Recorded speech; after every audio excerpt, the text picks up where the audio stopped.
Ngayong araw nga ay wala na naman tayong maulam, kaya mag-aadobo tayo ng kangkong. At habang papunta ako doon sa pagkukuhanan ko ng kangkong, nadaan ako dito sa bahay nila tito. Nakita ko itong puno ng papaya, pati na rin itong kalabasa. Ang dami-daming ang bunga. Wala nga lang sila, hihingi nga sana ako kahit isa, tanging yung aso nga lang nila yung bantay. Sabi ko sa kanya, hindi naman ako kukuha, kaya wag kang magagalit sa akin, wag mo akong kakagatin, tinitingnan ko lang yung bunga ng kalabasa. At habang papunta nga ako doon, nakatingin ako dito sa aking dinadaanan. Maalala ko kasi nung mga bata pa kami dito kami madalas pumunta, tapos laging sinasabi sa akin ng lolo ko, sa daanan dapat kami nakatingin kasi minsan may mga ahas dyan. Mahirap na kung matuklaw ka, lalo yung mga makamandag, halos wala nang gamot noon, oras na lang talagang bibilangin. At habang papunta nga ulit ako doon, nadaanan ko itong mga kuhol. Kuhol o liddag ang tawag dito sa amin. Nung mga bata kami, nangunguha kami ng mga ganito, tapos ginagataan namin. Pero ngayon, marami na kaming naririnig na may lason na raw, kaya hindi na rin kami kumakain. Dito nga pala tayo kukuha ng kangkong. Salamat naman at medyo mababaw yung tubig kasi pag malakas ang ulan, abot hanggang tuhod yung tubig dyan. Kaya enjoy ko na lang yung paghuhugas sa paa ko kasi napakalamig. Nakaka-relax talaga pag fresh water yung dinadaanan. Ito nga pala yung kukuhanan natin ng kangkong. Medyo madamo na, tapos kukunti na lang. Yung iba kasi kinukuha ito tapos pinapakain sa alaga nilang mga hayop katulad ng kambing at kalabaw at baka. Yung iba naman dito kumukuha tapos binibenta nila sa palengke. Okay na rin to, pagtiyagaan na rin natin to kesa naman magastos pa tayo at bumili sa palengke. Yung 10 piso mo na isang tali, kulang pang ulamin mo.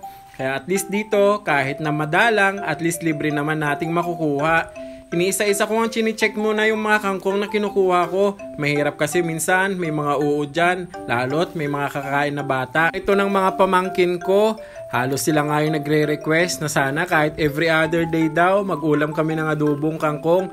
Pag ganito nga yung ulam namin, ubos lagi ang kanin. Kaya sabi nila sa susunod daw na kukuha ko nito, medyo damihan ko na para hindi sila mabitin. Kung kumukuha nga ako nito, napapatingin ako sa likod ko para kasing may tumatawag ng pangalan ko. Minsan naman pinipituhan o sinisipulan ako pero wala naman ako makitang tao. Pero para sa vlog, sige lang, kuha lang ako ng kuha dito. Pero sa loob-loob ko talaga medyo kinikilabutan na ako kahit tanghaling tapat. Ewan ko ba pag nandito ako sa gubat, parang pakiramdam ko ang daming matang nakatingin sa akin.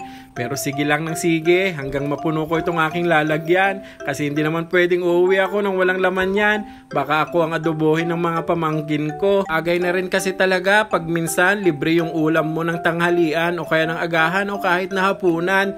Pag dito ka talaga sa probinsya, lalo pag ganitong tagulan, hindi ka mauubusan ng mga mauulam. Pauwi na nga rin pala ako ng mga oras na yan. Patingin nga ako dyan sa may kawayanan. Baka kasi may labong. Masarap din kasi yung gataan o kaya igulay lang tapos lagyan mo lamang ng saluyot, solve ka na. Ito nga pala yung nakuha ko. Medyo kukunti lang pero okay na yan. At habang pauwi nga ako, itong baka na to ang sama ng tingin sa akin. Parang may masamang binabalak.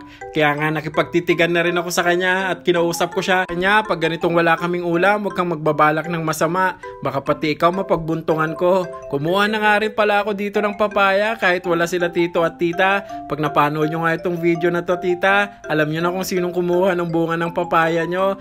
Ihahalo ko lang ito mamaya sa tinola na native. Nahuhulihin kong manok ng kapitbahay. Nako, joke lang pala yun. Uso pa lang nakawan ngayon ng manok. Pauwi na nga rin ako ng mga oras na to. Pero napansin ko, naiwan ko pala yung cellphone ko na nagvi-video. Kaya tinakbuhan ko, baka mamaya makuha pa nila. At dito ko na nga rin ito hinugasan sa may balon para mahugasan ng maayos. Unlimited ang tubig. Inisa-isa ko nga itong chinek. Baka kasi may uod ulit. Nila, pinapakain ko sila ng uod. Nakakatawa nga lang talaga pag nandito ka sa probinsya. Kasi kahit unlimited yung gagawin mong paghugas, di ka mababahala sa tubig na babayaran mo kasi libre lang.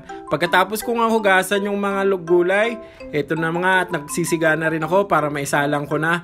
Una kong iluluto dito yung piritong tilapia. Nabigay rin ng kapitbahay namin. Ganito talaga sa probinsya. Pag mabait ka sa kapitbahay, blessed ka talaga. Naglagay na nga ako dito ng mantika.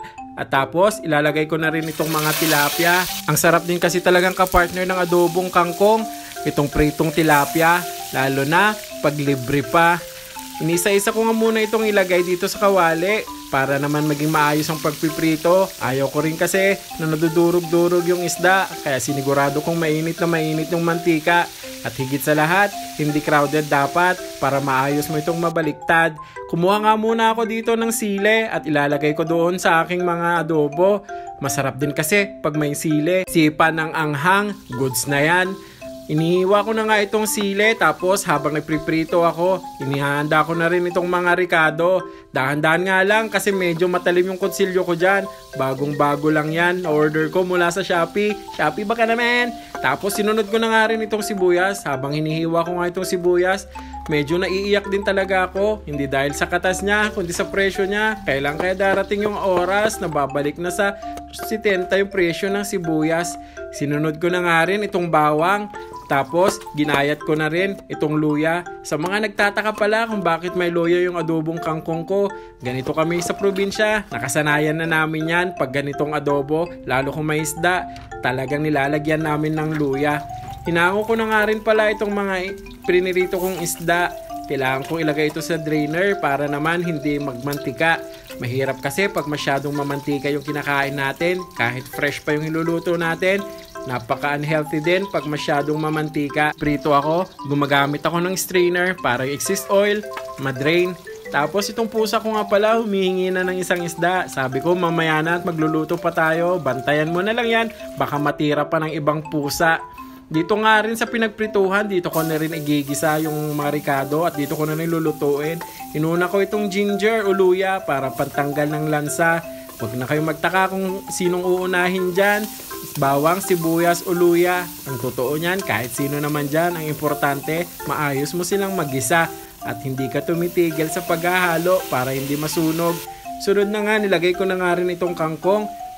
Pagtitingnan nga, parang marami. Pero pag naluto na yan, halos isang mangkok na lang yan. Medyo nahirapan nga ako sa paghalo niyan. Kaya naman kumuha na ako nitong tong para naman siguradong mahalo ko. Mahirap kasi pag hindi mo masyadong nahalo yung kangkong, hindi pantay yung pagkakaluto niyan mamaya. Na rin pala ako dito ng tong para mas maayos naman talaga siyang mahalo. Konting halo-halo lang, madarilin naman maluto itong kangkong. Kaya naman nung medyo okay na, pwede na atang ilagay yung mga pampalasa. Uunahin natin dyan yung soy sauce, Silver Swan. Baka naman, konting soy sauce lang yung ilalagay natin dyan kasi mamaya lalagyan pa yan natin ng oyster sauce. Susunod dyan, lalagyan na rin natin ng paminta. Mas maraming paminta, mas malasa. Sunod naman, nilalagyan ko rin ito ng suka. Opo, kahit adobong kangkong lang to, nilalagyan ko ng suka para may konting twist ng asim. Sunod naman, ilalagay ko na rin itong sikreto talaga ng masarap na adobong kangkong, ang oyster sauce. Kahit nga wala ka ng sahog dito, kahit walang karne ng baboy o manok, basta may oyster sauce, napakasarap na talaga nitong adobong kangkong. Ting halo-halo nga lang neto at malapit na rin itong maluto. Napakasarap talaga ng adobong kangkong kung may oyster sauce, no? Kahit wala ka ng sahog na baboy o manok, halo nga lang neto. Tapos, ito na nga pala yung itsura ng ating adobong kangkong nung niluto na. Partneran pa natin ng masarap na piniritong tilapia. Aya, kainan na!